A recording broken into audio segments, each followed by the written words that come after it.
Hello friends, तो स्वागत करता हूं आप सभी का आज के इस नए वीडियो में। सो फ्रेंड्स, आज के इस वीडियो में आप लोगों को कक्षा 10 और कक्षा 12 दोनों के लिए साइंस के एक मोस्ट इंपॉर्टेंट प्रश्न को बताने वाला हूं। और यदि इस प्रश्न को तैयार कर लेते हो तो मैं पूरी गारंटी देता हूं कि आपके साइंस के 6 नंबर अभी से पक्के हो जाएंगे।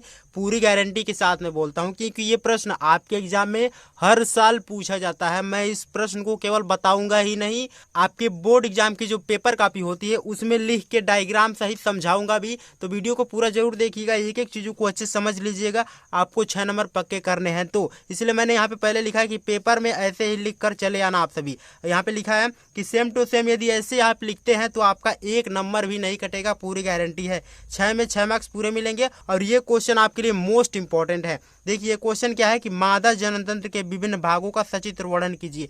ये इसके साथ आप नर का भी याद कर सकते हैं। मैं एक एक चीज को इस चैनल पे कराऊंगा, तो आप इस चैनल को सब्सक्राइब कर लीजिएगा। अभी मादा है, नेक्स्ट वीडियो में नर जननतंत्र का भी अपलोड कर दूंगा। तो चलिए, इस वीडियो के माध्यम से मैं आपको एक एक चीजों को बता रहा हूं कि आप बोर्ड एग्जाम की कॉपी में किस प्रकार से लिखेंगे। इसीलिए मैंने ऑलरेडी लिख के यहाँ पे लाया है। देखिए यहाँ पे लिखा गया है। सबसे पहले आपको करना क्या है कि आपके एग्जाम में जो भी प्रश्न पूछा जाएगा, जैसे ये प्रश्न पूछा गया है, तो आपको करना क्या है, लिखना है प्रश्न उत्तर। प्रश्न का उत्तर किस प्रकार से लिखना है, प्रश्न को नहीं लिखना है, बस हेडिंग डालना है काले स्केच से, क्योंकि काला स्केच तो अलाउ रहता है। तो आपको लिखना है क्या है, प्रश्न उत्तर। एंड उसके बाद से लिखना है, जैसे यहाँ पे लिखना है हम लोग कि मादा जननतंत्र के विभिन्न भागों का सचित्र वर्णन। आपको उत्तर में क्या लिखना है कि मादा जननतंत्र में विभिन्न भाग पाए जाते हैं जिनका वर्णन निम्न प्रकार है। एक डायग्राम के साथ मैं आपको एक एक चीजों को समझाऊंगा, तो आप वीडियो को पूरा जरूर देखिएगा। सबसे पहला यहाँ पे देखिए, पहली हेडिंग आ गया अंडाशय। और इसमें हम लोग को क्या क्या चीज पढ़ना है। देखिए ये पूरा रहा चित्र, मादा जननतंत्र का सचित्र वर्णन, ये रहा पूरा चित्र उसका। और वर्णन मैं पूरा आपको बता रहा हूँ एक एक हेडिंग के साथ। जैसे यहाँ पे देखिए पहला हेडिंग है अंडाशय। अंडाशय क्या होता है इसको समझिए, और इसके बारे में आप किस प्रकार से लिखेंगे। यहाँ पे देखिए कि ये एक जोड़ी अंडाकार एवं उदर गुहा में गर्भाशय के पार्श्व में स्थित होते हैं। ये अंडाणु का निर्माण करते हैं। आपके लिए मोस्ट इंपॉर्टेंट है, आपके एमसीक्यू में पूछा जा सकता है कि अंडाणु का निर्माण कहाँ होता है, तो अंडाशय में होता है। आप ये याद रखिएगा कि एमसीक्यू का भी इंपॉर्टेंट है, इसलिए मैं लॉन्ग क्वेश्चन याद करने की सलाह देता हूं। और मैंने ऑलरेडी एक वीडियो अपलोड कर दिया है, साइंस के 25 महत्वपूर्ण प्रश्नों को बताया। यदि आप वो प्रश्न तैयार कर लेते हैं तो आपको पूरी किताब पढ़ने की आवश्यकता नहीं होगी। तो वीडियो की डिस्क्रिप्शन में लिंक होगा, उस वीडियो को जरूर देखिएगा।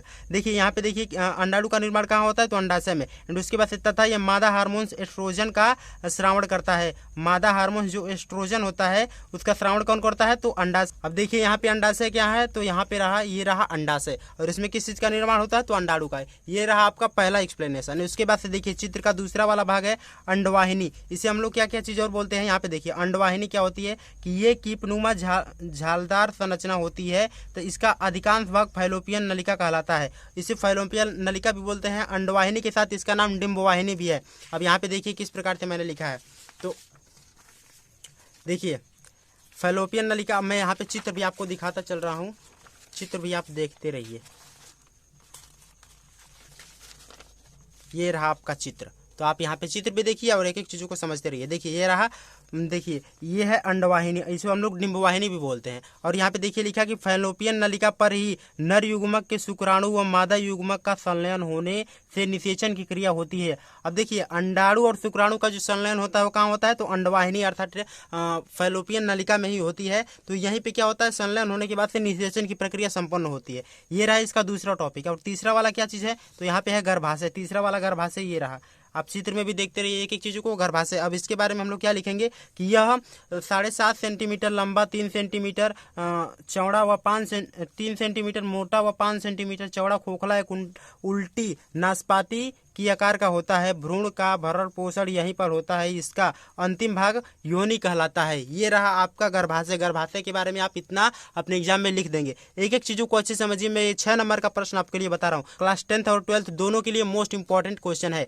एंड उसके बाद देखिए ये रहा आपका तीसरा हेडिंग। और चौथा हेडिंग क्या है, योनि अर्थात वेजाइना। वेजाइना के बारे में आप क्या लिखेंगे, यहाँ पे रहा, ये है वेजाइना। इसके बारे में आप क्या लिखेंगे, तो इसके बारे में लिखेंगे कि यह लगभग 7 से 10 सेंटीमीटर लंबी नलिका होती है जो मूत्राशय मूत्राशय और मलाशय के बीच में स्थित रहती है। ठीक है, मूत्राशय और मलाशय के बीच में स्थित रहती है। यह शिशु के बाहर आने तथा रजुधर्म श्रावण करने का ही मार्ग होता है। ये रहा आपके वेजाइना के बारे में। आप इतना हेडिंग, एक एक हेडिंग में आप इतना चीज लिख देंगे, बहुत है। ठीक है, एंड उसके बाद से लास्ट वाला रहा बाह्य जननांग। मादा जनन तंत्र में बाह्य जननांग की क्या भूमिका होती है। ये वेजाइना से संबंधित सहायक जननांग होते हैं। इस रूप से यहाँ पे लिखा गया, इसे सम्मिलित रूप से भग कहा जाता है, जिस पर यौनारंभ से ही रोंवे आने लगते हैं।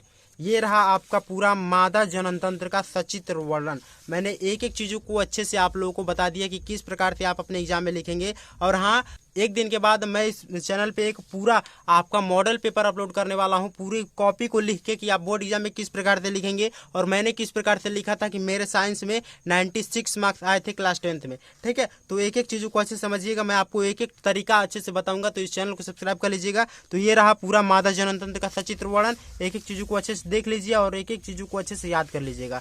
तो आई होप कि आज का पूरा वीडियो आप लोगों ने समझ लिया होगा।